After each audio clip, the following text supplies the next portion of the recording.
The night it happened, nobody in that hall was expecting anything. That is the truth of it. Nobody drove out to the Millfield Community Center on a cold Tuesday in October thinking they were about to see something they would talk about for the rest of their lives. They came because their kids were performing. They came because their neighbor called and made it awkward to say no. They came because the church had bought a table and Pastor Hendricks had that particular way of looking at you that made staying home feel like a moral failing. They came for baked goods and mediocre talent and a fundraiser that would probably net enough money to fix the boiler for another season, maybe two if they were lucky. They came, most of them, ready to clap politely and be home by 9. Dorothy came because her husband Earl told her there was going to be a pie competition and she had made a peach pie and she wanted to win. That was it. That was her whole reason. She set the pie on the table near the door, smoothed the plastic wrap over the crust, and wrote her name on a little card in her careful handwriting. Dorothy Ann Mercer, 4th Route County Road. And then she found Earl in the 3rd row and sat down next to him and asked if they had a program. They had a program. She folded it in her lap without reading it. The thing about Dorothy is that nobody would have picked her out of a crowd. That is not a mean thing to say. It is just a fact. The same way it is a fact that the sky gets a particular shade of gray before rain, and that Earl's truck always smelled like diesel and something else underneath it, something sweet, something he could never identify. Dorothy was 63 years old. She wore her silver hair cut short because it was practical, and she had stopped apologizing for practical a long time ago. Her hands were the hands of a woman who had spent decades doing things with them. Hard things, necessary things, things that left their mark. There were calluses on her palms where the gloves always rubbed. There were lines around her knuckles from winter after winter after winter, out in the cold checking fences, breaking ice off the troughs, carrying things from one cold place to another cold place. She wore her good dress, dark green. She wore it to church and to funerals and to occasions that required a woman to signal she understood this was an occasion. The hem still had a smear of mud on it from where she had cut across the wet grass to the truck because Earl had honked twice, and that meant he was ready to leave whether she was or not. She sat in the 3rd row and held her folded program in her lap and did not say much. Earl said something about the parking. She did not hear him. She was looking at the piano. The piano was an upright, old, the kind of thing that gets donated to community halls because someone cleans out a house after a death and does not know what else to do with it. It had been pushed to the left side of the small stage at some point and had the faint look of something that had been moved out of the way and then forgotten about. Not neglected exactly, but not cared for either. The kind of object that exists in the background of photographs for 30 years and nobody notices it until it is gone. The wood was dark and scratched. The bench had a split in the vinyl seat that had been repaired with duct tape. Someone had placed a small American flag on top of it, propped between 2 books, and it leaned to the right at an angle that seemed like it was making a comment. Dorothy looked at it the way you look at something you recognize. Not recognition like seeing an old friend. Recognition like seeing a scar in a mirror. You know it is there. You have always known it is there. You just do not look at it directly. Most of the time. She looked at it directly now. Earl said something else. She nodded. The program stayed folded in her lap. The show started at 7. First up was a boy named Kevin, 12 years old, Mrs. Paulson's grandson, brand new braces that caught the light every time he smiled, who played a recorder version of something that was maybe Jingle Bells and maybe something else. The recorder has a particular quality at high volume in an enclosed space. Several people in the front row shifted in their seats.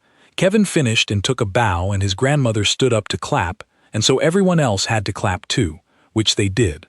Then came the Hendricks girls, 3 of them, ages 8 through 14, doing a choreographed dance to a song that Dorothy did not recognize.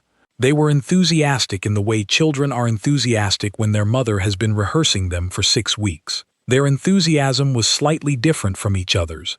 The youngest was about 3 beats behind at all times, which gave the whole thing an echo effect that was either charming or deeply unsettling depending on where you were sitting. Then a man named George something who did a magic trick involving a scarf and a coin and a very visible sleight of hand that fooled nobody but received applause anyway because the attempt was real and the attempt mattered. Then a little girl, maybe 6, maybe 7, tiny, enormous eyes, the kind of child who looks like she is always thinking about something sad and complicated, who sang a song from a movie in a voice that was slightly wrong in pitch but completely right in everything else. Something about the way she stood at the microphone, perfectly still, perfectly serious, like this was important work, and she knew it. 3 people in the audience cried. Dorothy was not one of them, but she watched all 3 of them the way she watched everything, carefully, quietly, without letting on what she was thinking. Then the MC, a man named Bill Tatum who ran the hardware store on Main Street and was doing his best, stepped back up to the microphone. He shuffled his index cards. He smiled the kind of smile that means something has gone wrong. He said, "Folks, we've got a small change in the program tonight.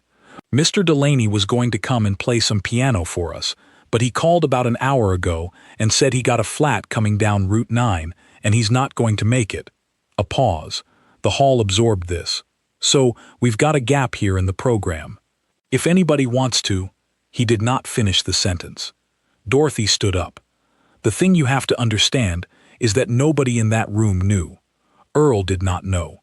Her daughter Lisa, who was in the 5th row with her husband and their 2 kids, did not know. Pastor Hendricks, who had known Dorothy for 30 years and had sat at her kitchen table and eaten her cooking more times than he could count, did not know. Nobody knew. There is a version of a life that you live in front of other people, the version they see. The version that is documented in photographs and confirmed at family dinners and summarized in obituaries. And then there is the other version, the one that lives inside the first one, quietly, the way water lives inside stone, not visible from the outside, not something you would know was there just by looking, but present and patient and real. Dorothy Ann Mercer, born Dorothy Ann Whitfield, had been offered a place at a music conservatory in Cincinnati when she was 18 years old. She had not gone. She had met Earl the summer before, and he was going to take over his father's farm, and he had asked her if she would stay, and she had said yes. She had said yes, and she had meant it, and she had never once in 45 years said a word to anyone about Cincinnati. Not to Earl, not to her kids, not to anyone. The scholarship letter lived in a shoebox in the top of the closet behind her winter things. She had moved it from house to apartment to house over the course of a marriage that had stretched across 4 decades and 2 states and 1 stillborn child and 17 good harvests and 4 bad ones and the kind of ordinary grief that accumulates in a life the way silt accumulates in a river, slowly, constantly, unspectacularly. She had not played in front of another person since she was 18 years old. She stood up. She said, "I can play." There was a moment, the kind of moment that is so still it feels physical, like pressure. Bill Tatum at the microphone looked at her. Earl turned to look at her. His face did something she could not read from the side. The audience, 40-odd people in folding chairs on a Tuesday in October, looked at Dorothy Ann Mercer in her good green dress with the mud on the hem walking toward the stage, and they thought what people think in these moments, which is, well, this will be sweet. That is what they thought. You could feel it in the room like a temperature, the collective gentle lowering of expectations, the collective quiet preparing of the smile that means, bless her heart, look at that, isn't that something, good for her.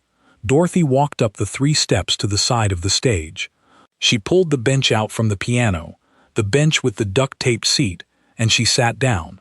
She looked at the keys for a moment, not nervously, not with performance, just looked, the way you look at something you are deciding something about. She pressed 1 key, listened to it, middle C. It was slightly flat. She pressed it again, held it, then she settled, shifted her weight in the particular way of a person who has done something for so long that the physicality of it lives in the body without being thought about. The particular angle of the wrists, the particular set of the shoulders, and she began to play. The first 4 notes stopped the room. Not loudly. That is the thing. They were not dramatic. They were not a statement. They were just 4 notes in a sequence that was so clean, so precisely weighted, so inhabited, that the air in the room changed the way air changes when a window you did not know was open closes. Something settled. Something got very quiet. The woman in the second row, her name was Patrice. She worked at the county health office. She had come because her daughter was in the dance group. She had been reaching into her purse for a cough drop when the first phrase landed, and she stopped mid-reach, and her hand just stayed there, inside her purse, not moving. The man in the back row, the one who had been standing near the drinks table with a cup of punch, because standing near the drinks table gave him something to do with his hands at these kinds of events. He stopped mid-sip. He did not put the cup down. He held it at the height of his mouth, and his mouth did not close, and he stood there like that for a long time. Bill Tatum, still at the edge of the stage with his index cards, looked at his index cards, and then looked at the woman at the piano, and then looked at his index cards again, like the index cards might explain what was happening. They did not explain what was happening. Earl sat in his chair, and his mouth was open, and he did not know it was open. She was playing Ravel. If you know Ravel, you know. If you do not know Ravel, here is what you need to understand. It is not easy music. It is music that requires your hands, and your brain, and something else. Something underneath both of those things that you either have or you don't, and that you cannot fake. It is music that professional pianists practice for years and still argue about. It is music that has a particular quality of both delicacy and weight, like something made of glass that turns out to be much heavier than it looks. It was not a simplified version. It was not an arrangement for beginners. It was the piece, played at the tempo it was written to be played, with the dynamics it was written to carry, by a woman who had spent 45 years supposedly not playing. This is the part that does not make sense if you think about it too hard. 45 years, more than 4 decades. And yet her hands knew exactly where to go, the way hands know things that the mind has nominally forgotten. Muscle memory so deep it lives below the level of thought, below the level of intention, in the part of the body that does not forget even when you instruct it to. She did not stumble. She did not slow down. She played like someone playing from the inside of the music, rather than the outside, not performing it, inhabiting it. The audience did not clap between movements. This is significant because most of the audience had no idea that you are technically supposed to wait between movements. They did not know this as a rule. They just did not clap. It did not occur to any of them to clap. The music moved from one section to the next, and they followed it the way you follow a path in the dark. Not because you can see it, but because your feet know the ground. Patrice's hand was still inside her purse. She had stopped noticing it was inside her purse. Kevin, the recorder boy, was sitting in the front row next to his grandmother, and he was 12 years old, and 12-year-olds are the most performatively indifferent creatures on earth. 12-year-olds are constitutionally required to be bored by things their parents find meaningful, and Kevin was sitting there with his mouth slightly open and his eyes on Dorothy's hands, and he was not performing anything. The little girl who had sung, the one with the enormous eyes, the one who understood that singing was serious work, was sitting cross-legged on the floor to the side of the stage, the way small children sit when they have given up on chairs, and she was watching Dorothy's face, not her hands, her face.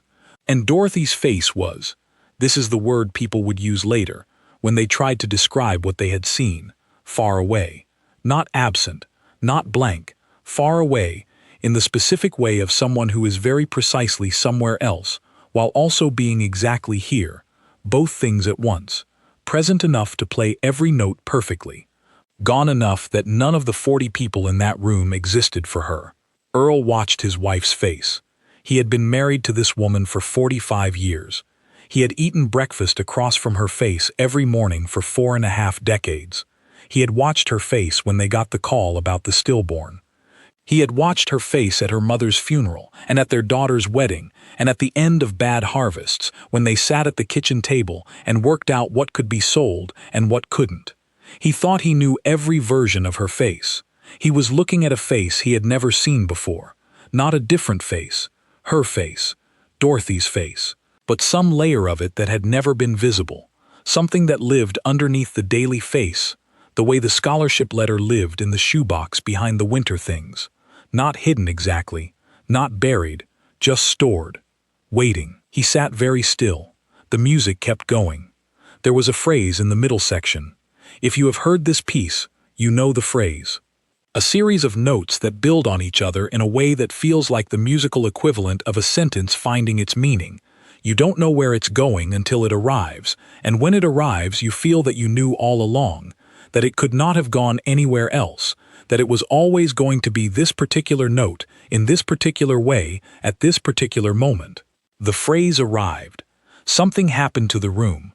The only way to say it honestly is that something broke open. Not loudly, not dramatically.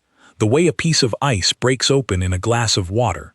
A small crack, almost nothing, and then a shift in the whole shape of the thing. 3 people were crying. They were not the same 3 people who had cried at the little girl's song. These were different people. One of them was a man in his 50s named Walter, who had not cried at anything in so long, he had started to believe that part of him was broken. He did not cry now either, technically. His eyes filled and did not spill. He sat with his full eyes and his hands on his knees, and looked at the woman at the piano, and felt something that did not have a name in the vocabulary he had available to him. The woman at the drinks table, the one who had organized the fundraiser, the one who had made the sign and bought the folding chairs, and called 100 people and put the pie table by the door. She had been planning to slip out early and start cleaning up the back room, because that is the thing about being the person who organizes. You are always already in the next thing, even while the current thing is happening.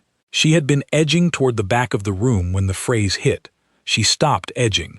She stood in the aisle with her trash bag and her practical sensibility, and she stood there and did not move. Dorothy did not look at the audience. Not once. Not a glance. Not a single moment where she checked to see how it was landing. She played. She played the way you do a thing that you have always done alone, with your whole self, with nothing held back, because there is nobody there to hold anything back for, the complete privacy of it, the complete honesty. This is what the room could feel. This is what was breaking something open. Not just the quality of the playing, the quality of the honesty, the sense that what they were witnessing was something that had never been meant to be witnessed, like looking through a window into a room and seeing someone do something private. Not wrong, just private. Something that exists only in its own company. You are not supposed to see it, and the fact that you are seeing it anyway, the fact that you have been accidentally granted access to it, makes it almost unbearable in the best possible way. Lisa, Dorothy's daughter, was in the 5th row. Lisa was 41 years old. She had grown up in her mother's house. She had sat at her mother's kitchen table every morning for 18 years. She had watched her mother cook and sew and work and pray and worry and hold things together with the quiet, efficient stubbornness of a woman who considers falling apart to be a bad use of time. She had never in her entire life heard her mother play a single note. Not a nursery rhyme, not a church hymn, not anything. Her husband had his hand on her arm. She had not noticed him put it there. She was looking at her mother's hands on the keys, and she was thinking about all the Saturday mornings she had come downstairs as a child and found her mother already in the kitchen, already busy, already ahead of the day, and she was wondering what her mother had been thinking on those mornings, and understanding for the first time that she had never once actually known. The last section of the piece slows. It does what the best music does, which is that it gets quieter precisely when it should, by logic, get louder. It pulls back. It becomes smaller and more still, and in that stillness it carries more weight than all the loudness before it. Dorothy played the last section the way the last section needs to be played. Slowly, with the kind of patience that can only come from having carried something a long time. Each note placed like it had been considered. Like every one of them mattered individually. Like there was no hurry, because there was nowhere else to be, and nothing else coming after this, and this was, in itself, complete.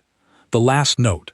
She held the sustain pedal and let the note live in the room as long as the room would hold it. The Millfield Community Center is not Carnegie Hall. It does not have the acoustics of a great concert space. The sound should have died fast and ordinary in that low-ceilinged room with its linoleum floor and its fluorescent lights and its smell of burnt coffee and floor wax. It did not die fast, it held, and the room held with it. The silence after the last note was a different kind of silence than the silence before the first note. Before, it had been ordinary silence.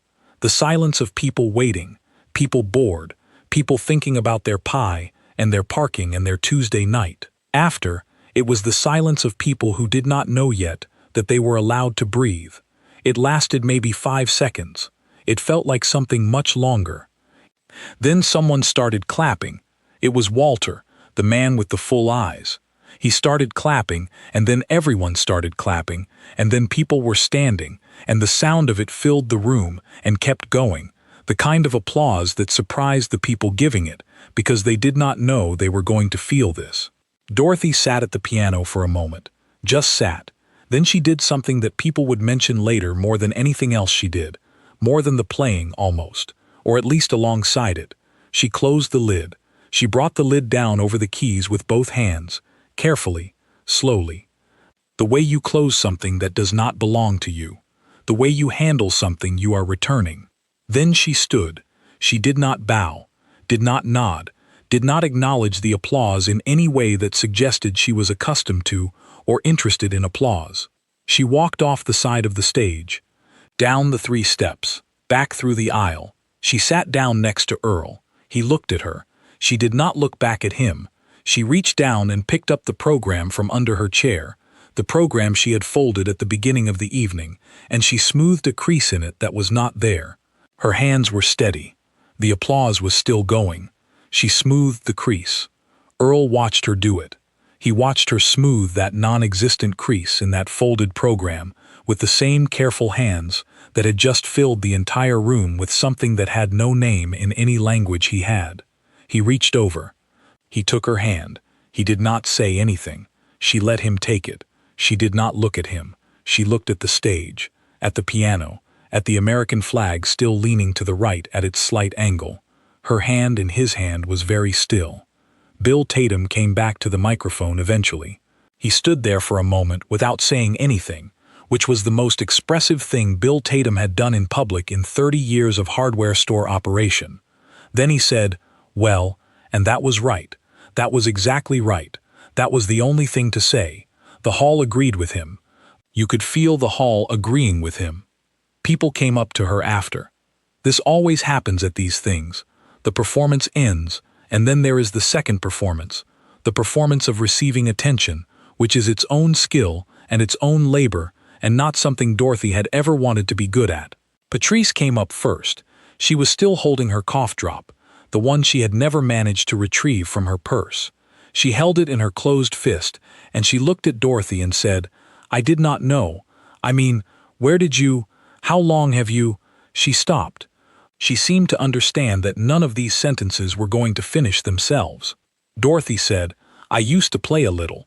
That was what she said. "I used to play a little." Patrice looked at her, decided not to push it, said it was beautiful. Dorothy thanked her. Patrice walked away, still holding the cough drop. The man from the drinks table, his name was Raymond, and he had gone back to the drinks table and poured himself a new cup of punch because his old one had gone warm during the recital without him noticing. Raymond came up and shook Dorothy's hand with the particular earnestness of a man who has felt something and does not have the vocabulary for it, and is compensating with the firmness of his handshake. He said, "Ma'am, that was just, I don't know what that was." Dorothy said, "It was Ravel." Raymond nodded like that answered something.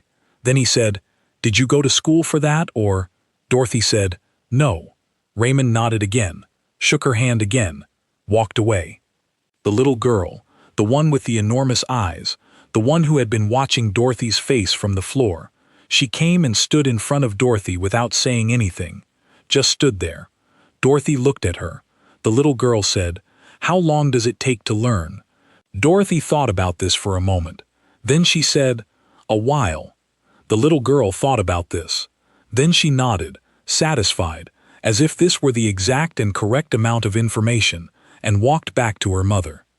Lisa waited until most of the others had gone over and come back. Lisa waited until it was just her and her mother standing near the folding chairs while Earl had gone to check on the pie judging and the hall was starting to do the slow shuffle of a event ending. People putting on coats, people collecting children, people looking for where they left their things. Lisa stood in front of her mother. She did not say, "I did not know you could do that." She did not say, "Why have you never told us?" She did not say, "Mom, what else don't I know about you?" She said, "Was it Cincinnati?" She did not know why she said Cincinnati. The word had arrived in her mouth from somewhere she could not identify. Dorothy looked at her daughter. Her face did something. Then she said, "Who told you about Cincinnati?" Lisa said, "Nobody." They looked at each other for a moment. Then Dorothy said, "A long time ago." And Lisa understood, in the way that you sometimes understand things you have not been told, that this was all she was going to get. That this two-word window, a long time ago, was all that was going to be opened. That the shoebox existed somewhere and she was not going to be shown the letter inside it, and that was not a cruelty. It was just the way the story was shaped. She put her arms around her mother. Dorothy let her. Earl found her at the pie table later. His peach pie had won second place. Second, behind a blueberry situation that Dorothy considered deeply suspect. She had opinions about the judging, but she kept them to herself, because she always kept them to herself, and that had been working fine for 45 years, so there was no reason to change it now. Earl stood next to her and they looked at the pies. He did not say, "I did not know." He did not say, "Why didn't you tell me?" He did not say, "All those years," or Cincinnati, or the scholarship, or any of the things he did not know. He knew, but had now somehow come to understand the shape of. The way you can understand the shape of something in the dark, just by reaching your hands around it in the air. He said, "Second place is a bunch of nonsense." Dorothy said, "I know." He said, "That blueberry thing didn't deserve it." She said, "Not even a little bit." He picked up the pie. She picked up her coat. They walked out to the parking lot in the cold October air, and the sky was the particular deep black of a rural sky that has no competition from city lights, and there were more stars than you could reasonably process, and the gravel of the parking lot crunched under their feet, and somewhere across the lot, someone was laughing at something. Earl put the pie in the back of the truck. Dorothy got in the passenger side. He got in the driver's side and started the engine, and the truck smelled like diesel and that other thing underneath, the sweet thing, the thing he could never identify. He did not say anything for a long time. Then he said, "It was real beautiful, Dot." She looked out the window. She said, "I know." Not the way a person who is proud says it. The other way. They drove home on County Road 4, with the heater running slow to warm up, and the dark fields on either side of them, and the sky enormous above, and the radio on low, some station from 3 counties over, playing something soft and old that neither of them was really listening to. At some point Dorothy's hand moved and found Earl's hand on the gear shift. She held it there. He turned his hand over and held hers back. The road was long and straight and dark, and they drove. She got up the next morning at 5:30, same as always. Made coffee. Put the biscuits in. Went out to check on the chickens because one of them had been acting strange and she wanted to see if it was any better or any worse. It was any worse. She made a note. Earl came down at 6, same as always. Poured his coffee. Sat at the table. Read the farming report on his phone, even though he had been reading farming reports for 40 years and had yet to find one that told him anything he did not already know. They ate breakfast. He did the dishes.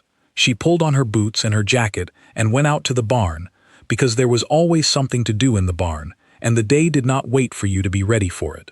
The shoebox was still in the closet behind the winter things. The letter was still in the shoebox. The piano was still in the Millfield Community Center, pushed to the left side of the small stage, slightly out of the way, with the American flag on top leaning right. And Dorothy Mercer drove the county road in the cold morning light, with the heater running and her hands on the wheel. Her good, solid working hands. Her knowing hands. Her hands that remembered everything. And she thought about the next fence post that needed replacing, and whether the strange chicken had eaten this morning, and whether the price of soybeans was going to do what everyone said it was going to do. She did not think about Revelle. She did not think about Cincinnati. She thought about what needed doing, and she did it. That was the thing about Dorothy. That had always been the thing about Dorothy. The people who were in that hall on that Tuesday night did not agree on very many things, the way people in small towns rarely agree on very many things, and have strong feelings about the things they disagree on. They disagreed about the pie judging. They disagreed about whether the Hendricks girls had improved since last year. They disagreed about whether George the magic guy should be invited back or whether it was time to move on from George. But they agreed on this. All of them. Every single person who was there agreed on this without discussion, without needing to vote on it or confirm it or put it to a meeting. The best moment of the night was not the playing. The best moment was when she walked back to her seat and sat down and smoothed the crease in the folded program. The crease that was not there. That was it. That was the thing that stayed. That small, careful, private act. The hands that had just done something enormous, going back to doing something small. The woman going back to being the woman they had always known. The door opening and then, before they could really see inside, closing again. Not all the way. Not quite all the way. But enough. That was enough.